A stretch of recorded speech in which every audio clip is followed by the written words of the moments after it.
예, 안녕하세요. 이제 2026년도 37회 공인중개사 자격시험 대비 부동산학개론을 담당하게 된 김덕기라고 합니다.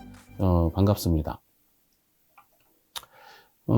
이 부동산학 이제 개론이라는 과목은 이제 자세한 내용은 우리가 기본서 나오고 기본서 과정을 통해서 챕터별로 이제 자세하게 이제 습득하겠지만은 그 내용이 들어가기 전에 이 부동산학 개론이 이런 내용입니다라는 소개 차원에서 입문 과정을 하게 될 겁니다.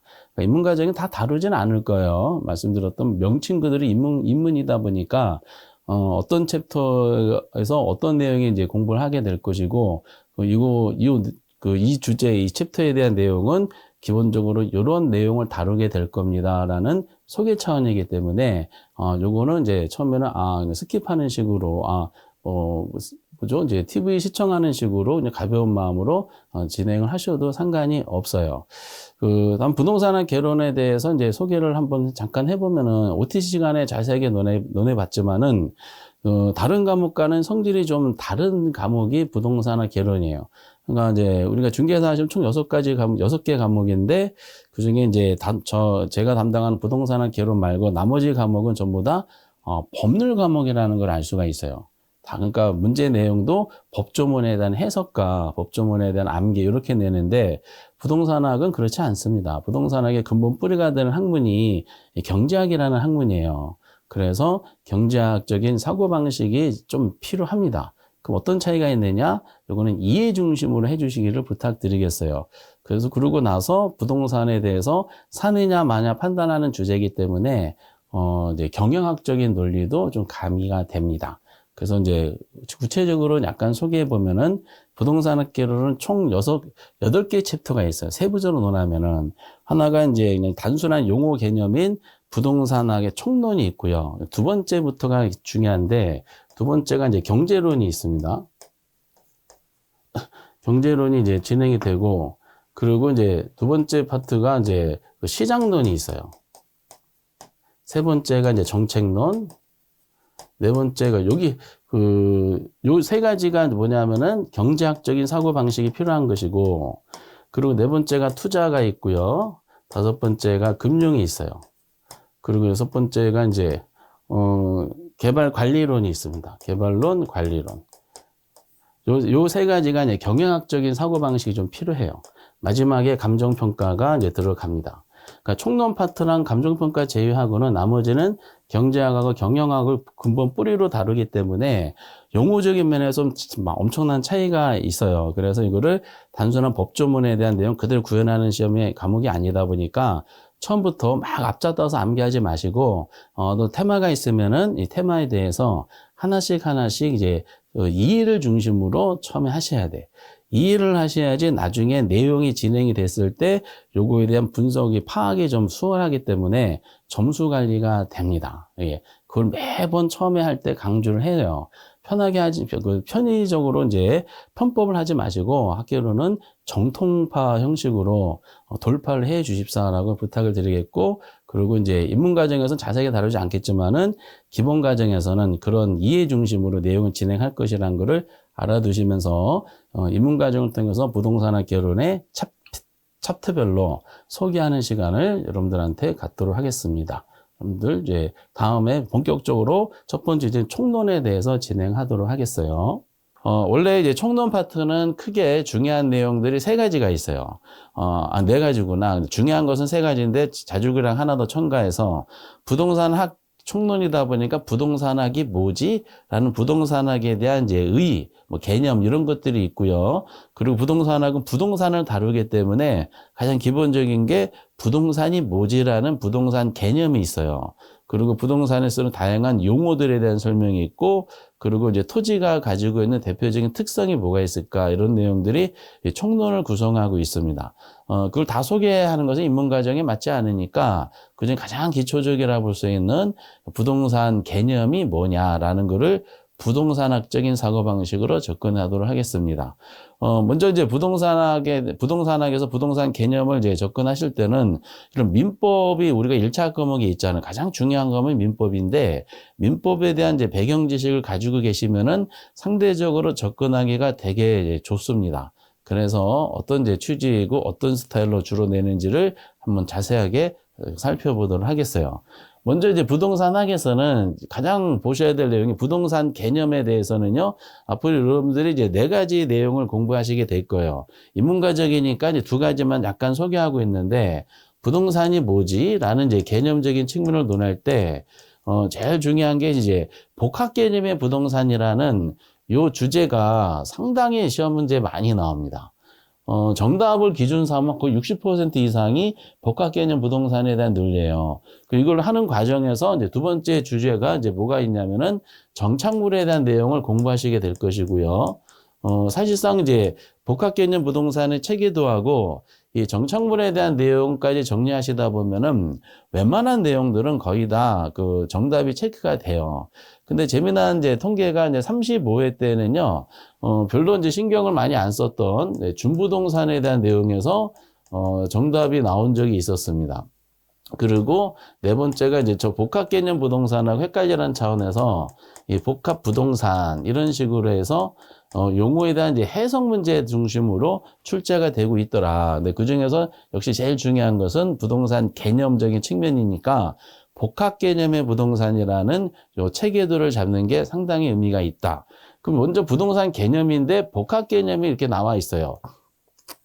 이거는 이제 부동산 개념 전 단계인 부동산학에 대한 소개를 할 때 약간 언급을 하게 될 예정이지만 기본 강의할 때 여기서는 저 복합 개념이란 말은 멋있지만은 부동산학은 그냥 잡학이란 뜻이에요. 그러니까 이것저것 다른 학문에서 이루어낸 성과를 부동산학 입장에서 이걸 다 받아들인 거다. 왜냐면은 부동산 문제가 어떤 특정한 측면에서만 발생하는 것이 아니라 여러 가지 측면이 혼합된 상태에서 발생하는 이제 문제다 보니까 이거를 대처하는 방법론도 종합적인 사고방식으로 대처할 필요성이 있지 않느냐라는 이제 배경을 갖고 있기 때문에 부동산의 개념도 이제 복합 개념이라는 사고방식을 하게 돼요. 그러면 이제 제일 중요한 게 그 복합 개념 부동산은 뭘까?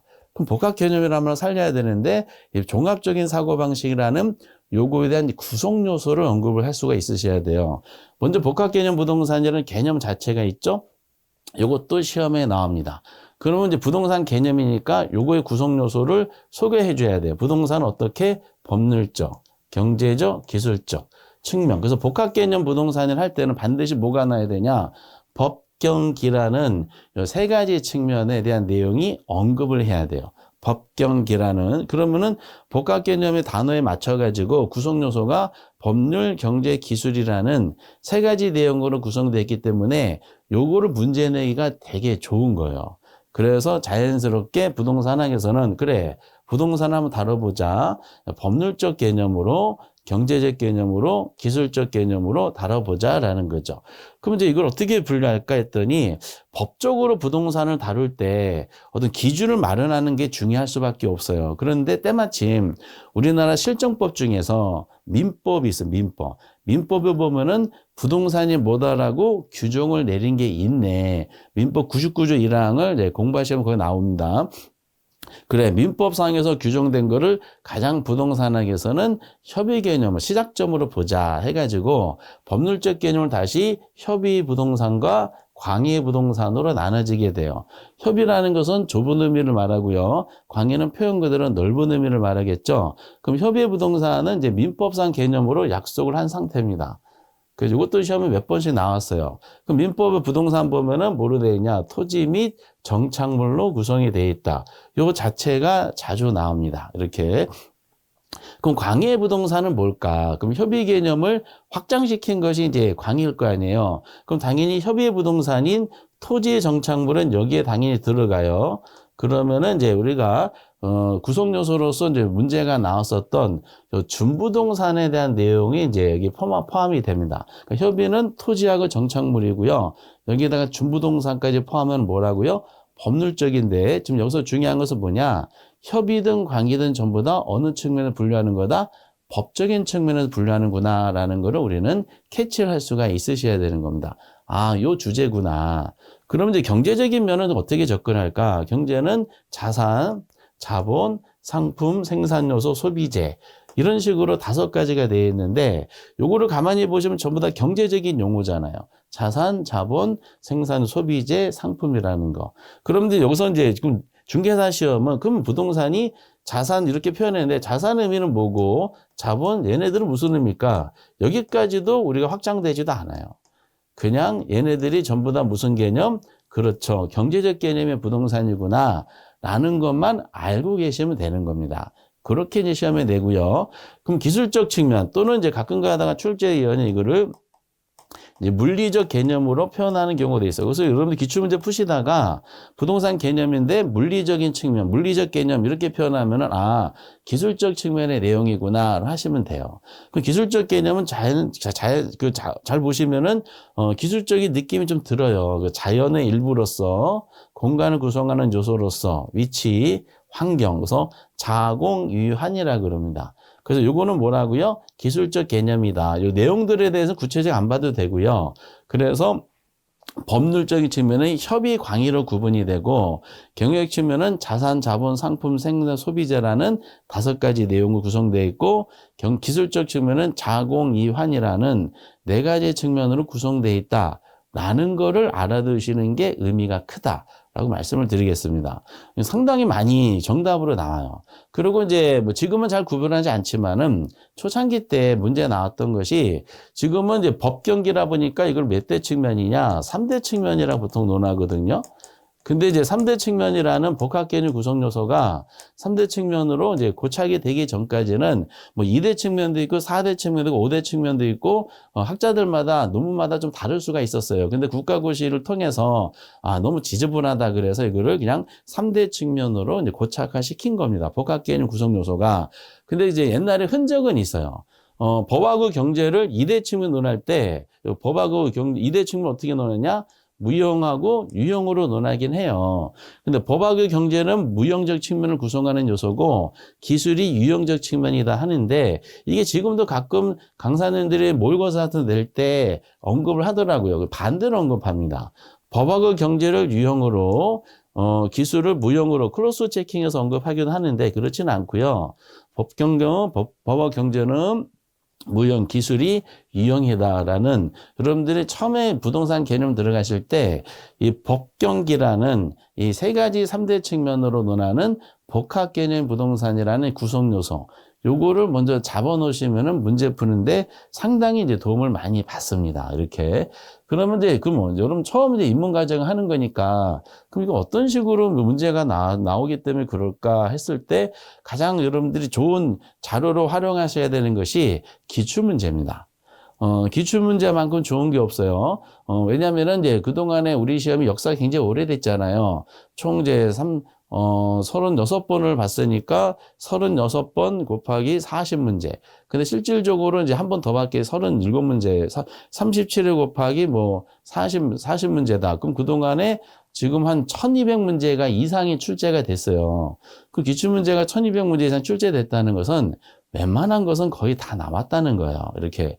그럼 부동산 개념에서도 그 안에서 이제 여러 문제가 출제되는 과정에서 축적된 데이터가 되게 많더라. 그래서 기출문제를 통해서 어떤 주제를 접근하시는 습관을 계속 길러주시기 바랍니다. 그럼 이제 우리가 예제를 잠깐 기출을 통해서 확인해 볼게요. 전부 다 이제 예제인데 1번에 보면은 경제적 개념 부동산 해놓고 이렇게 나열을 해요. 이런 패턴이 많아. 그럼 앞에서 논했던 건 경제적 개념이 뭐였을까요? 자산, 자본, 상품, 생산, 소비재 5가지잖아. 그럼 요거를 출제하는 의도는 옳게 만드는 경우도 있고 틀리게 만드는 경우도 있어요.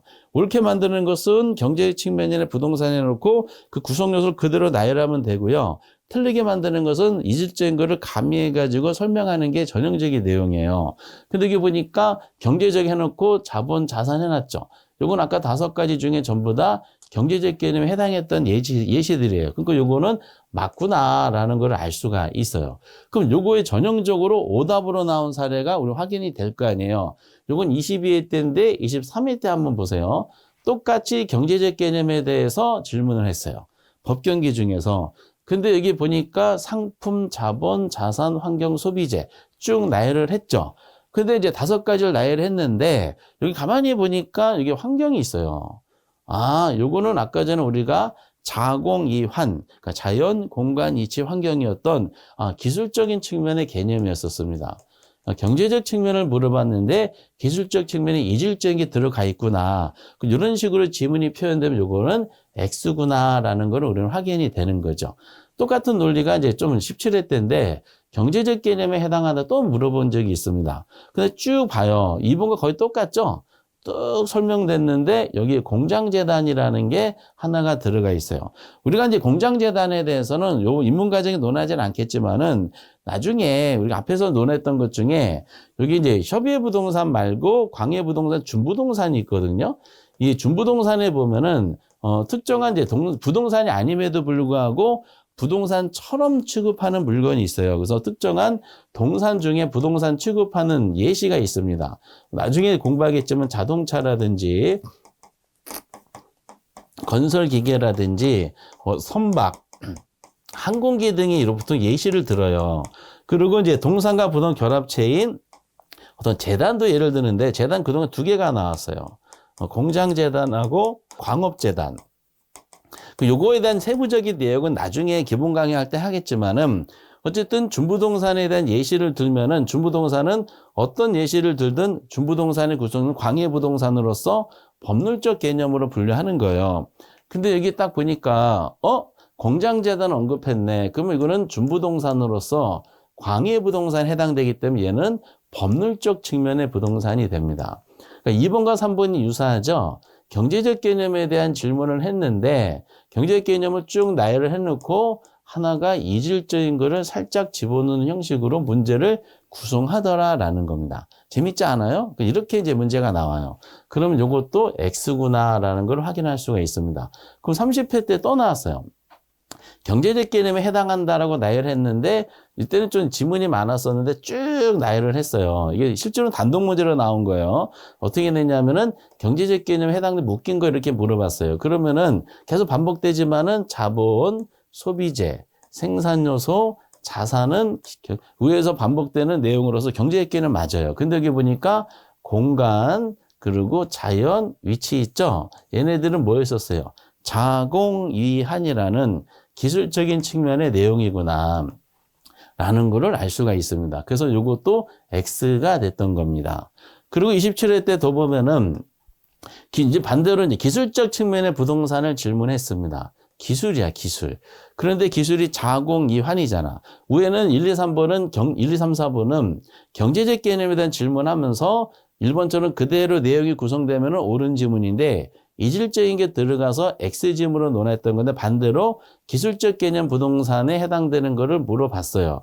쭉 나열을 했죠. 근데 여기서 보였던 것처럼 공간하고 자연은 기술적 개념 맞아요. 근데 생산 요소랑 자산은 무슨 개념이다? 경제적 개념이구나라는 거를 알 수가 있습니다. 이렇게.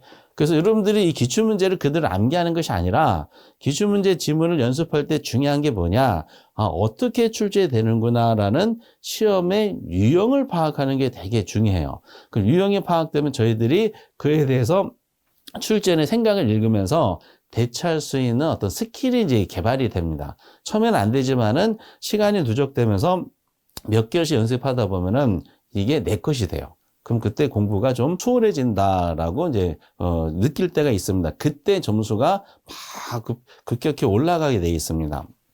대단히 중요한 표현들이에요. 그리고 다시 한번 6번에 보면 이제 민법에서 부동산. 이건 아까 협의부동산, 법률적 개념의 협의부동산과 광해부동산으로 구별이 됐었잖아요. 협의는 토지하고 정착물 이렇게 표현이 됩니다. 광해는 거기 준부동산에 들어갔던 그 체계도를 보시라는 거예요. 그런데 여기 협의부동산은 민법상 부동산인데 토지하고 정착물을 말한다. 맞죠? 여기 맞는 거야. 근데 여기는 제가 이제 옳게만 집어넣었지만은 예시를 이제 많이 들 필요가 없어가지고 이거 오답 나온 사례도 있어요. 어떻게 오답 나왔을까? 그렇죠. 민법상 부동산에 넣고 토지와 정착물까지만 하면 맞는데 토지와 정착물 및 준부동산을 말한다 해가지고 요거를 첨가해가지고 민법상 부동산이라고 나온 실제 지문도 있어요. 요거는 틀렸죠. 협의부동산은 정착물까지고 준부동산에 넘어가면은 무슨 부동산 넘어가 법적인 면에서 광해부동산으로 이제 넘어가게 되어 있는 거예요. 아, 그런 형식이구나. 어쨌든 요거는 민법상 단순한 개념이니까 맞다라는 겁니다. 근데 이 지문이 29회 때 예시를 들었지만은 29회만 나온 게 아니에요. 여러 회차 동안에 언급이 됐습니다. 마지막 한번 인문과정을 약간 하나 더 볼까요? 요거는 많이 안 나오는데 7번에 보니까 물리적 개념은 유형. 그리고 이해하는 데 도움이 된다. 요거는 맞죠? 그렇죠. 아까 전에 어떤 식으로 구분했었냐면은 3대 측면으로 하면 법경기인데 이거를 2대 측면으로 한번 논해본 옛날 표현이 있더라. 2대 측면이니까 두 가지 측면이 뭐냐? 무형과 유형이었더라. 근데 법학의 경제는 무형이고 기술은 유형이었구나. 그런데 이게 아주 이제 많이 내진 않았지만은 두 번에 걸쳐서 언급이 됐어요. 이 물리적 개념이 기술적 개념이라 그랬죠. 그 얘는 무슨 측면이야? 유형이 되겠지. 그럼 요게 이제 시험이 내니까 그 강사님들이 모의고사 하는 강사님들이 재미난 거죠. 그래서 이거 유형이네. 그러면 오답 나올 때 물리적 개념은 무형으로 한번 해보자. 그럼 틀리게 되는 거야.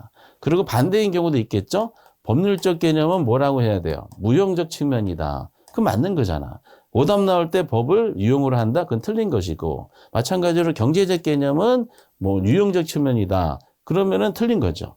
법하고 경제는 무슨 측면이다? 무형적 측면으로 논하게 되는 겁니다. 그래서 이제 단순하게 이 부동산이 뭐지? 라는 이제 개념에 대한 질문을 인문과정에서 논했지만은 다시 말씀드려요. 이 자체가 이제 물론 전부 다 부동산 개념에서 다 여기서 뭐 오리지널 100% 다 내는 건 아니라 그랬죠. 부동산 개념에는 가장 중요한 복합 개념 부동산 체계도에 대한 질문하고 여기서 논하는 이제 정착물에 대한 질문과 그리고 광해부동산은 준부동산에 대한 질문 그리고 복합부동산에 대한 설명해가지고 이것이 하나의 이제 세트를 구성해서 문제를 구성하는 것이 일반적이다. 그러나 어떤 주제를 공부하시든 전략적인 부분은 똑같다. 아, 한 주제가 끝나면은 이 주제에 맞는 뭐죠? 주제에 맞는 기출지문을 연습하셔라.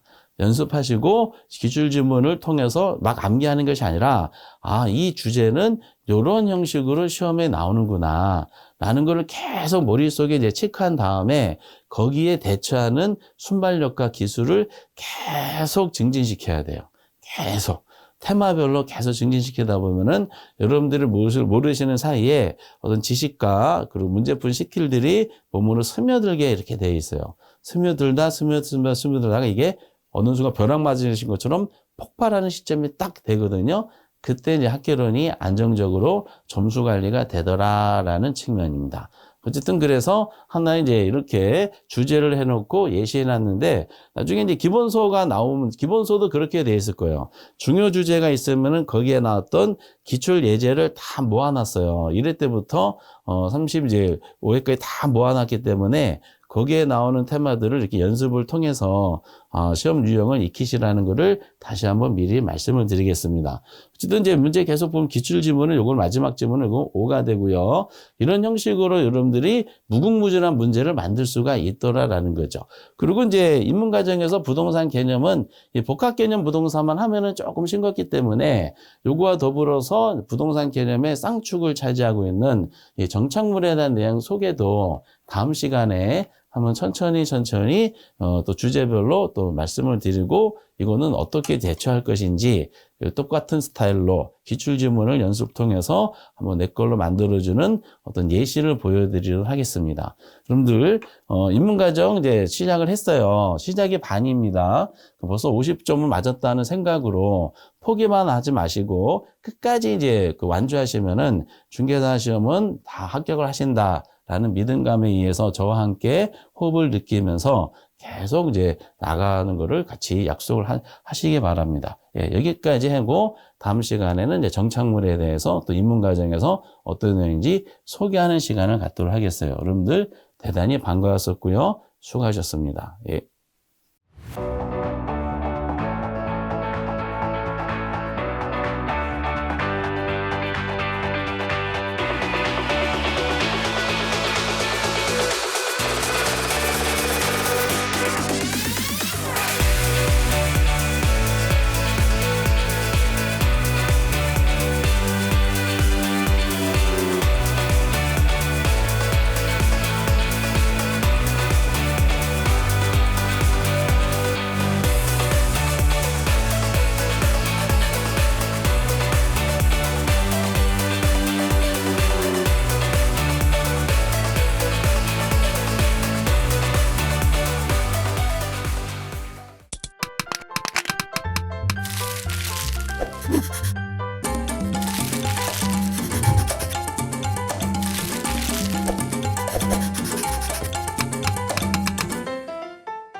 예, 안녕하세요. 이제 이번 시간은 부동산학 개론 입문 강의 두 번째 시간을 갖도록 하겠어요.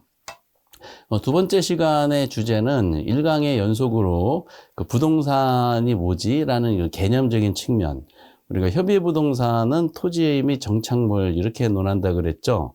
그래서 법률 경제 기술이라는 이 복합 개념의 이제 사고방식으로 이제 질문을 하는 게 부동산 개념이 뭐지라는 부동산학적인 질문에 대해서 가장 대표적으로 많이 물어보는 것인데, 복합 개념 법 경기만 물어볼 수는 없잖아요. 그래서 두 번째로 질문하는 게 이 정착물에 대한 내용이 이제 시험에 나옵니다. 정착물. 그 정착물은 이제 민법상 부동산으로 토지 및 그 정착물이잖아요. 그러면은 이제 이거를 어떻게 이제 출제할까라는 방향성이에요. 그래서 두 가지가 이제 우선 질문을 할 수밖에 없는데, 다시 말씀드리면은 우리가 민법상 부동산 하면은 토지 및 정착물 이렇게 있잖아요. 그러면은 민법상 부동산이 아닌 건 뭘까? 그것은 동산이 되는 거예요. 그 첫 번째 질문은 우리가 부동산하고 이 동산을 구별하는 내용을 이제 시험에 부동산학 개론에서는 직접적으로 물어보기는 좀 어려워요. 왜냐, 이거에 대한 정확한 이제 주제는 민법의 영역이다라고 생각하시면 됩니다. 이렇게. 그 민법 공부하다 보면 요거에 대한 구체적인 상황이 나오죠. 뭐, 부동산 개념이 뭐다라는 식으로. 근데, 그럼 요거를 구별하는 시각으로 어떻게 할 것인가 했을 때, 이 정착물에 대한 도움을 받습니다.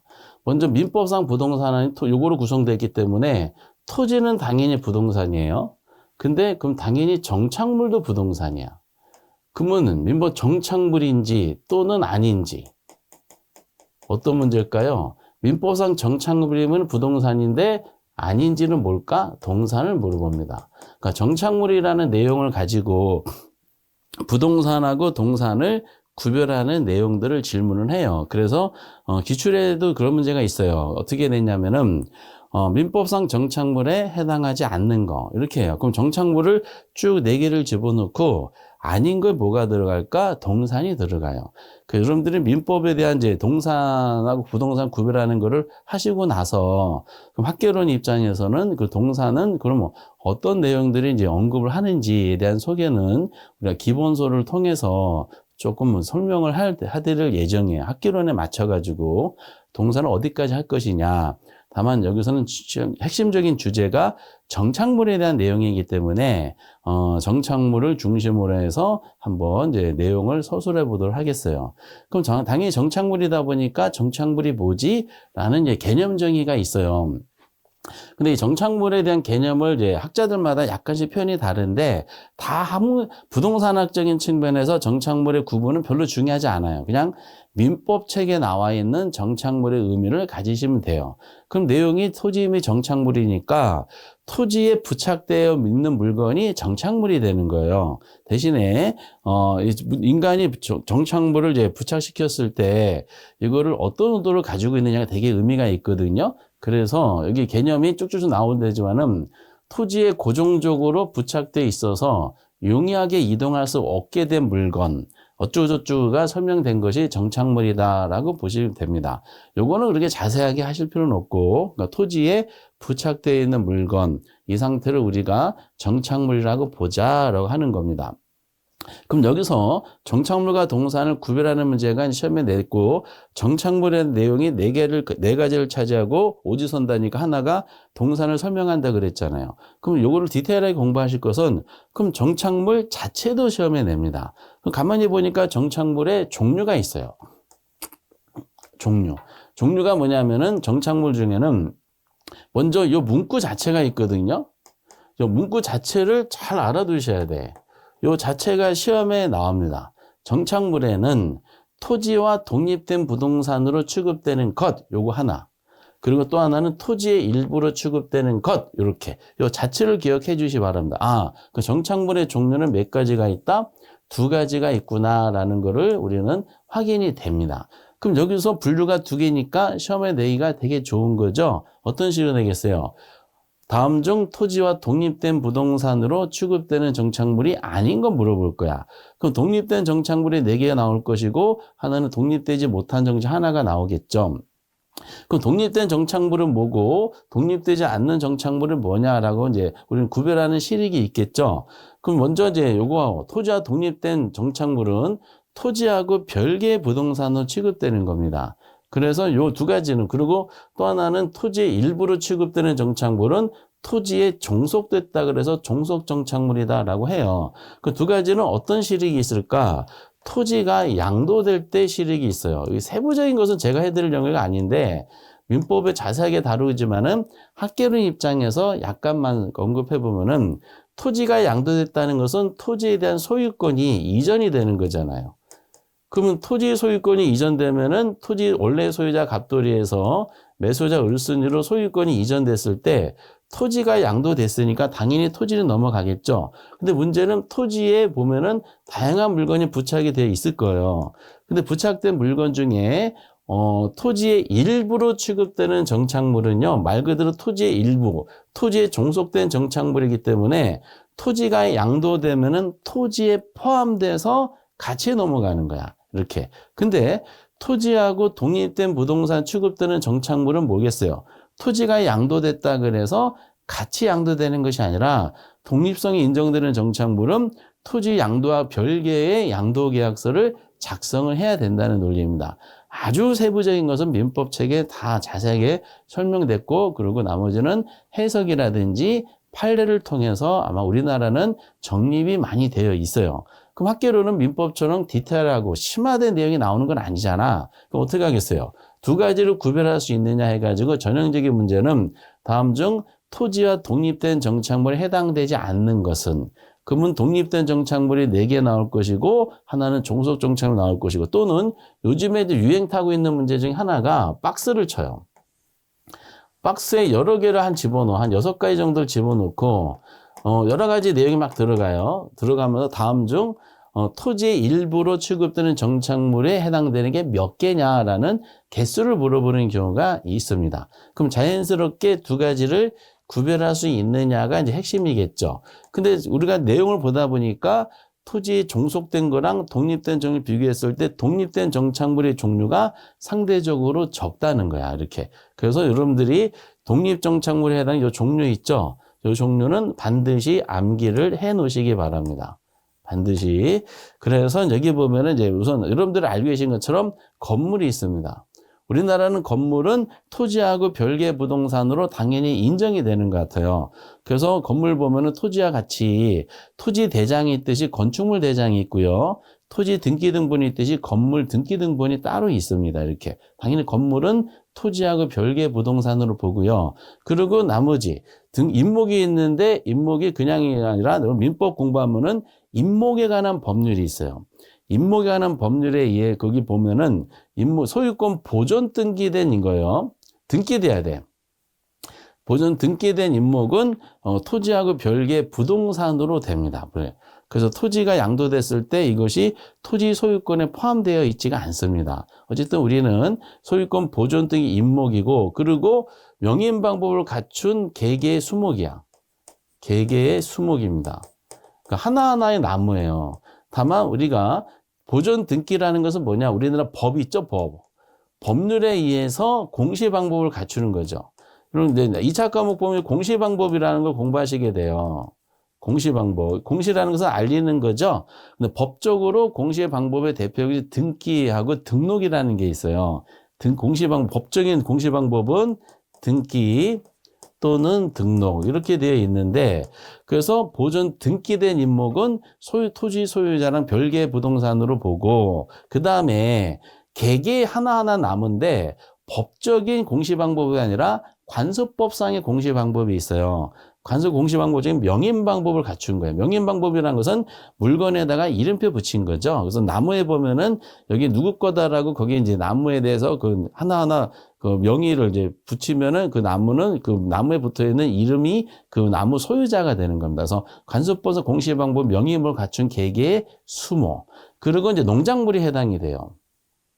농작물이라는 것은 이제 우리가 법률에 의하면은 정당한 권한에 의해서 타인 토지에 재배되고 있는 농작물인데 이 농작물은 이제 경작작거로 보기 때문에 토지하고 별개의 부동산으로 봐요. 그래서 농지가 양도됐다 하더라도 그 농지 소유자가 경작하지 않는 농작물은 그 당연히 소유권에 포함이 되지가 않습니다. 경작자 거기 때문에. 근데 정당한 권한에 의해서 법률은 그렇게 돼 있지만 민법은 그렇게 돼 있지만은 판례에 의하면 정당한 권한에 의하지 않는 농작물도 토지하고 별개의 부동산으로 봐요. 그래서 우리는 그냥 농작물 기억하면 됩니다.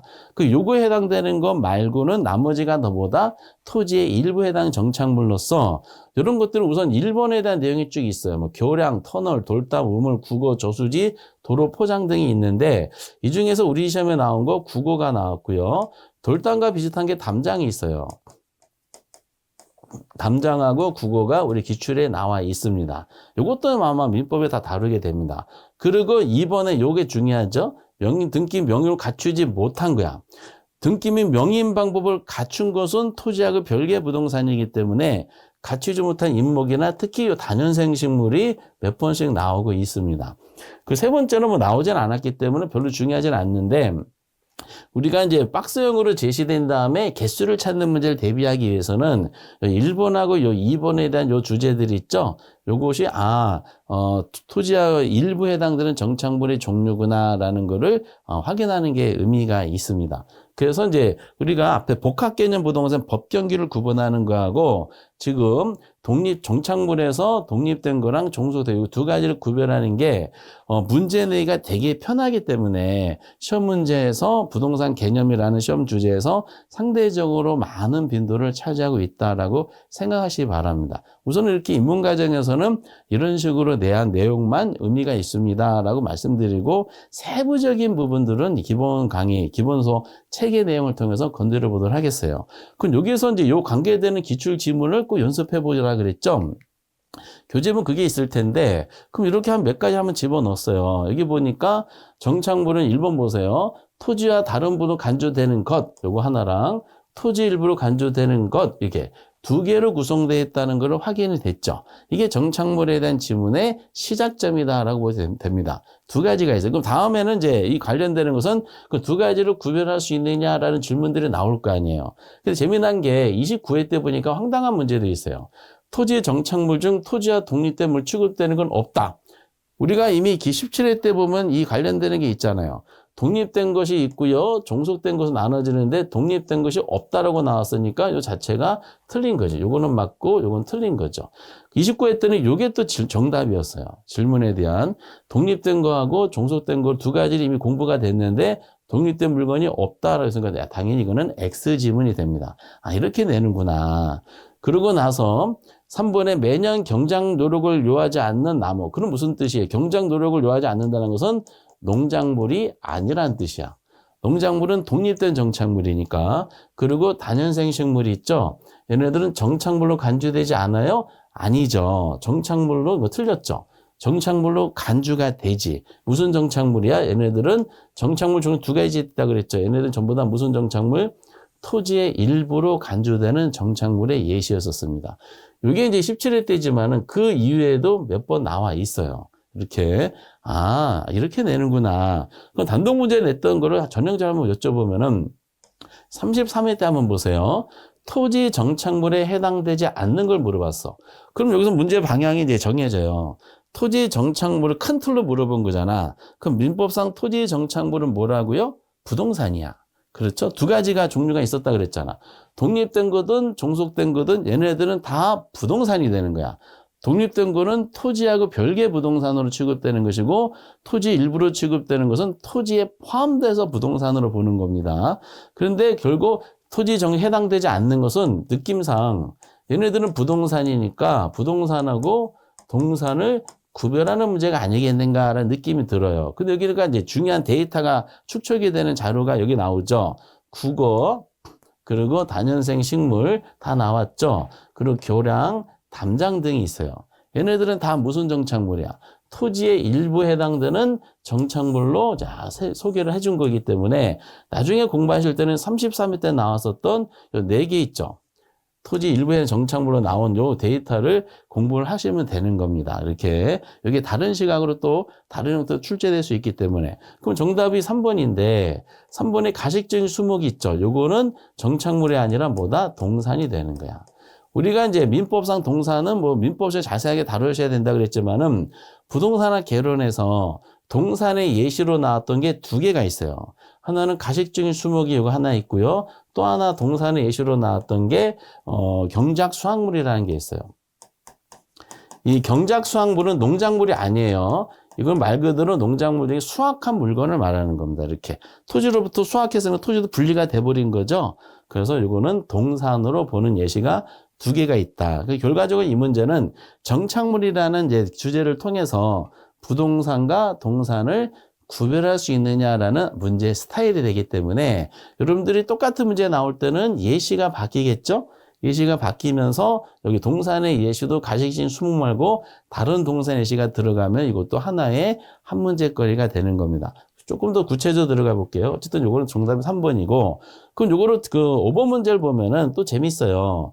위에는 4번은 정착물이냐 아니냐 물어봤는데 정착물 중 토지와 독립된 것이 아닌 거 물어봤죠. 그렇죠? 그럼 독립된 거랑 종속 두 가지가 있으니까 독립된 것이 아닌 거니까 독립된 정착물이 4개 있을 것이고 아닌 것이 하나가 있겠죠. 쭉 보니까 아까 4가지 중에 건물, 등기된 임목, 농작물, 그리고 수목 이렇게 이 4가지는 꼭 기억하셔야 될 독립 정착물인데 국어가 있잖아. 근데 국어가 아까 전에 무슨 정착물이야? 토지의 일부 해당되는 정착물이구나. 아, 이런 패턴으로 나오고 있구나. 그러니까 정착물은 지원 문제가 2가지다. 정착물의 종류가 2가지로 있는 것을 확인하는 문제가 이제 내면서 독립된 거냐, 종속된 걸 구별하는 문제가 하나가 있고 또 하나는 정착물이냐, 즉 부동산이냐, 정착물이 아니냐, 즉 동산이냐를 구별하는 문제가 있구나라는 식으로 이 분류 체계에 대한 내용이 나오게 됩니다. 그래서 부동산의 총론 주제가 앞에 1강 때 말씀드렸던 것처럼 총 4가지 시험 주제가 이제 등장하게 되는데 그중에서 부동산에 대한 개념을 먼저 접근하시는 게 대단히 의미가 있다 해놓고 제1파트, 총 8개 챕터로 되어 있는 것 중에 첫 번째 챕터에 대한 부동산 개념이 이제 이렇게 됩니다. 하고 나머지 이제 1챕터에 대한 나머지 지금 주제들은 기본서를 통해서 자세하게 한번 살펴보는 시간을 갖도록 하겠어요. 그럼 이제 두 번째 챕터로 넘어가요. 두 번째 챕터가 부동산은 경제적인 경제학적인 측면이 매우 강하다 보니까 두 번째가 경제론이라는 시험 주제가 등장하게 됩니다. 그래서 두 번째 주제 경제이론. 경제이론에는 크게 2가지 주제가 있어요. 하나는 이제 수요와 공급 이론이 있고요. 그리고 경기 변동이라는 내용이 있습니다. 경기 변동할 때 나중에 논하겠지만 거미집 이론이라는 걸 포함시켜서 언급을 해요. 물론 핵심은 수요와 공급이죠. 그리고 이 수요와 공급 이론은 이후에 전개되는 모든 주제, 뭐 투자, 금융, 그리고 이제 정책, 시장 모든 주제의 기초가 되기 때문에 수요와 공급 이론은 이를 중심으로 확실하게 잡아주시는 것이 대단히 중요하다라는 것을 다시 한번 말씀드리겠습니다. 수요와 공급이 엄청 중요해요. 그래서 처음에 이제 아무 생각 없이 공부하신 분들이 진입장벽을 딱 느끼는 파트가 수요와 공급 이론이에요. 그래서 부동산학개론은 사실상 3가지 주제만 정리가 되면은 웬만한 어떤 실수하지 않는 60점 넘는다 그래요. 그 3가지 주제 중에 하나가 수요 공급 이론이고 나중에 논할 2번째가 투자론이고 3번째가 금융론이에요. 이게 3대 주제다라고 보통 얘기를 하게 되는데 어쨌든 이 경제론 전체가 한 5문제가 나오는데 이런 35일 때 같은 경우는 수요 공부에서 5문제가 다 나와버렸어요. 보통 여기가 이제 이것도 나올 때가 있는데 여기 한 문제 나오고 나머지 다 4문제는 위에서 다 나옵니다. 그래서 첫 번째 우리는 인문가적이니까 자세하게 다루진 않고 수요와 공급에 대해서 약간의 개념적인 측면으로 들어가 보도록 하겠습니다. 수요와 공급이 이렇게 나오는데 먼저 수요가 대단히 중요해요. 수요는 구매자. 우리 시장에 가면은 2사람이 있잖아. 물건을 파는 사람이 있고 물건을 사는 사람이 있죠. 그러면 수많은 오랜 역사를 통해서 학자들이 관찰한 거예요. 시장에서 거래 활동하는 소비자들의 행동을 관찰해서 하나의 일반적인 이제 법칙을 마련한 것이 수요 이론이다. 그래서 이거를 이제 소비자 행동 이론이다라고 경제학에서는 얘기하게 됩니다. 그리고 이거는 이제 경제학처럼 깊숙한 내용에 들어가지 않기 때문에 테마가 있어요. 제일 먼저 수요와 공급의 기본 개념이 있고요. 두 번째는 이제 나중에 테마 수요량의 변화, 수요의 변화, 그리고 공급도 똑같은 주제가 나오고 나중에 균형을 통해서 그 수요자 공급 합의된 가격을 논하는 파트가 있고 네 번째가 이제 탄력성이라는 좀 진입하기가 좀 처음에 부담스러운 파트가 있어요. 그럼 수요가 이제 뭐냐? 어차피 수요와 공급의 개념은 다 똑같아요. 수요는 누가 나와요? 소비자들이 나오죠. 공급은 누가 나올까? 생산자들이 나와. 파는 사람의 입장, 사는 사람의 입장. 근데 수요의 개념을 통해 뭐가 도출하는 연습을 하셔야 되냐? 성격을 도출하는 연습을 하셔야 된다. 그럼 수요라는 것은 여기 보면 수요 둘 다 무슨 단어가 나와? 일정 기간이라는 단어가 나오죠? 아, 일정 기간을 통해서 둘 다 무슨 개념이냐? 유량이라는 개념이 도출하게 돼요. 유량. 그리고 여기 보니까 수요와 공급은 주로 상품이 나온 상태에서 수요는 구매하는 거니까 구매하고자가 나오고 공급 판매하고자 나와요. 이거 하고자라는 단어가 나와요. 여기서 두 번째 성격이 나오는데 아, 수요와 공급은 사전적 개념이구나 라는 걸 알 수가 있어요. 그리고 하고자 욕구, 요 세 번째가 여기서 나옵니다. 욕구인데 여기서는 항상 플러스가 뭐가 가미된 거냐면은 구매력이 가미된 욕구고 그리고 생산력이 가미된 욕구예요. 이거를 우리가 뭐라 그러냐? 수요 쪽은 유효 수요라 그러고 공급 쪽은 유효 공급이라 그럽니다. 그래서 그 개념을 통해서 우리는 가끔가다 시험에 나오는 이 수요와 공급의 이제 성격에 대한 내용을 언급하게 되겠습니다. 먼저 이제 가장 중요한 게 유량 저량이기 때문에 이 안에서는 우리는 유량 개념은 잠깐 조금 나중에 논하고 먼저 수요 공급 둘 다 사전적 개념이라 그랬어요. 사전적 개념이니까 두 번째 주제가 있죠. 둘 다 사전에 의도된 양이야. 그럼 이게 무슨 뜻일까? 수요량은 실제 구매량을 의미하는 것은 아니다 이렇게 돼요. 무슨 말이냐? 보통 수요량하고 실제 구매량을 논할 때 두 가지는 같은 개념이 아니라는 거야. 왜냐? 우리는 수요와 공급을 논할 때는 시장에 대해서 분석하는 사람들이 앞으로 어떻게 될 것이다 라고 예측을 하는 거거든요. 예측이야, 예측. 그렇기 때문에 소비자들이 물건을 사러 갈 때 앞으로 얼마고 구매할 것인가라는 사전적인 의도된 양을 말합니다. 그런데 여기서는 뭐예요? 실제 구매량은 사후적 개념이기 때문에 이것이 서로 틀리다는 거야. 공급도 마찬가지예요. 공급량은 실제 판매량 항상 일치되는 거 아니다. 왜냐? 공급량하고 실제 판매량은 이것도 같은 개념이 아니라는 거야. 공급량도 무슨 뜻이었어요? 사전적인 의도된 양이기 때문에 실제 판매량하고 일치되는 개념은 아니다라는 겁니다. 이거를 경제학 교과서에서는 어떻게 설명하고 있느냐? 약간의 예를 말씀드릴게요. 갑이라는 사람이 마트에 들리기 전에 오늘은 나는 사과를 10개를 구매해야 되겠다라고 생각을 하게 된 거예요. 그리고 마트를 갔어. 마트 갔더니 늦게 가가지고 마트가 다 팔려서 사과가 지금 존재량이 남아있는 것이 몇 개 남았냐? 6개가 남아있어요. 그래서 이 갑돌이는 6개를 전부 구매했다. 그러면 이 갑돌이에 전부 구매하고 집에 와서 이 중에서 3개를 먹었다. 그럼 1년에 갑의 사과 사과에 대한 소비 활동에서 사과 수요량이 몇 개냐라고 질문하는 거야. 이렇게. 그럼 사과 수요량이 몇 개일까? 10개일까요? 전부 산 6개일까요? 집에서 먹은 3개일까요? 했을 때 뭐가 중요하냐? 시장에서 참여하는 사람들의 의도된 양이 중요하기 때문에 이 사람은 마트 가기 전에 몇 개를 사고자 했어? 10개를 사고자 했죠. 그러면 10개가 뭐가 돼요? 얘가 수요량이 되는 것이고, 근데 가봤더니 다 팔려가지고 몇 개가 남았어요? 6개가 남았기 때문에 이걸 전부 샀다 그랬죠. 이거는 실제 구매량을 말하는 겁니다.